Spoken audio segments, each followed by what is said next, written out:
Assalamualaikum warahmatullahi wabarakatuh. Perkenalkan nama saya Muhammad Nasrullah Sutibia dengan NIM 2451 PN 19204. Ingin em, hmm, ingin mereview materi dasar-dasar aquaculture sesuai dengan yang saya sudah baca dan saya pahami. Oke.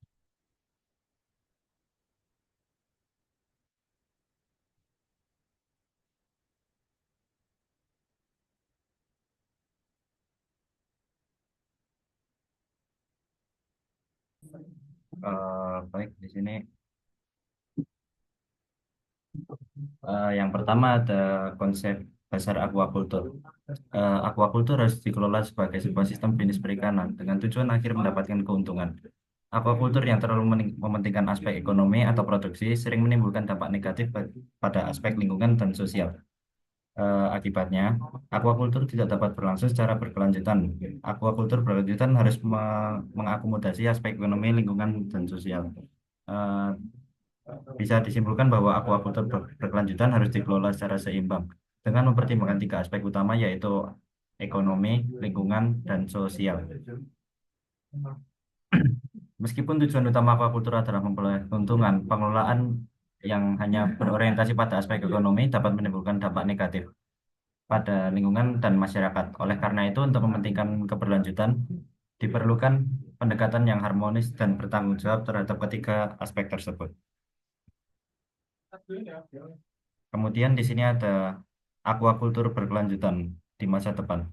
Aquaculture berkelanjutan sebagai sebuah sustainable food system diharapkan dapat menerapkan pendekatan One Health yang bertujuan untuk menyeimbangkan dan mengoptimalkan hubungan antara manusia dan hewan spesies budidaya dan lingkungan. Pendekatan One Health dalam aquaculture berkelanjutan bertujuan untuk menciptakan harmoni antar manusia, hewan budidaya, dan lingkungan. Dengan pendekatan ini, aquaculture diharapkan mampu mendukung sistem pangan yang berkelanjutan, menjaga kesehatan ekosistem, dan meningkatkan kesejahteraan secara menyeluruh. Baik.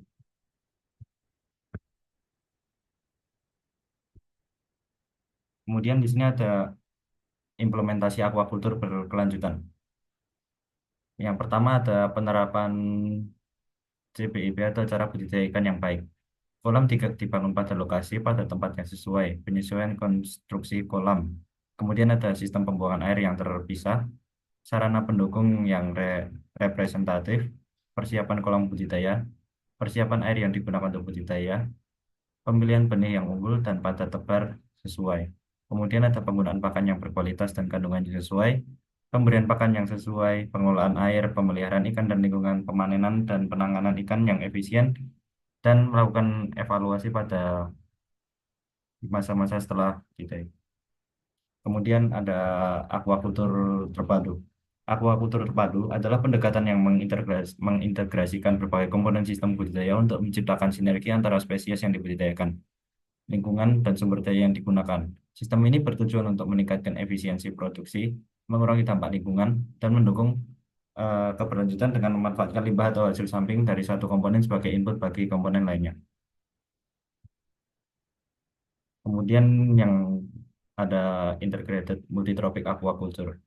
Integrated Multitropic Aquaculture atau IMTA adalah sistem aquaculture yang mengintegrasikan berbagai trofik organisme budidaya seperti ikan, moluska, dan tanaman air untuk menciptakan ekosistem yang saling melengkapi. Limbah limbah dari spesies tingkat trofik tinggi seperti ikan dimanfaatkan sebagai sumber nutrisi bagi spesies tingkat trofik rendah seperti alga dan kerang. Pendekatan ini bertujuan untuk meningkatkan efisiensi sumber daya, mengurangi dampak lingkungan, dan mendukung keberlanjutan aquaculture. Kemudian di sini ada polikultur. Polikultur adalah sistem aquaculture yang melibatkan budidaya lebih dari satu spesies secara bersamaan dalam satu ekosistem. Dengan memanfaatkan interaksi antar spesies, sistem ini dapat meningkatkan efisiensi penggunaan sumber daya, mengurangi risiko kegagalan panen, dan meminimalkan dampak lingkungan. Polikultur mendukung keberlanjutan aquaculture dengan menciptakan ekosistem yang lebih seimbang dan produktif. Nah, kemudian di sini ada sistem aquaculture tertutup. Sistem aquaculture tertutup ini adalah sistem yang memfilter atau membersihkan air secara berulang dan digunakan kembali untuk budidaya. Manfaat dari sistem aquaculture tertutup dengan pembawaan minimal ini adalah penghematan air yang digunakan, mengendalikan limbah yang dapat merusak lingkungan. Contoh dari sistem ini adalah RAS dan budidaya dengan menggunakan sistem bioflok. Nah, kemudian yang di sini ada aquaculture modern dalam revolusi industri 4.0. Aquaculture modern aquaculture modern dalam konteks revolusi industri 4.0 mengintegrasikan teknologi canggih seperti Internet of Things atau IoT, kecerdasan buatan atau AI, big data, dan otomatisasi untuk meningkatkan efisiensi, produktivitas, dan keberlanjutan. Dengan penerapan teknologi ini, pengelolaan aquaculture menjadi lebih presisi, meminimalkan dampak lingkungan, meningkatkan kesehatan spesies budidaya, dan mendukung ketahanan pangan secara global.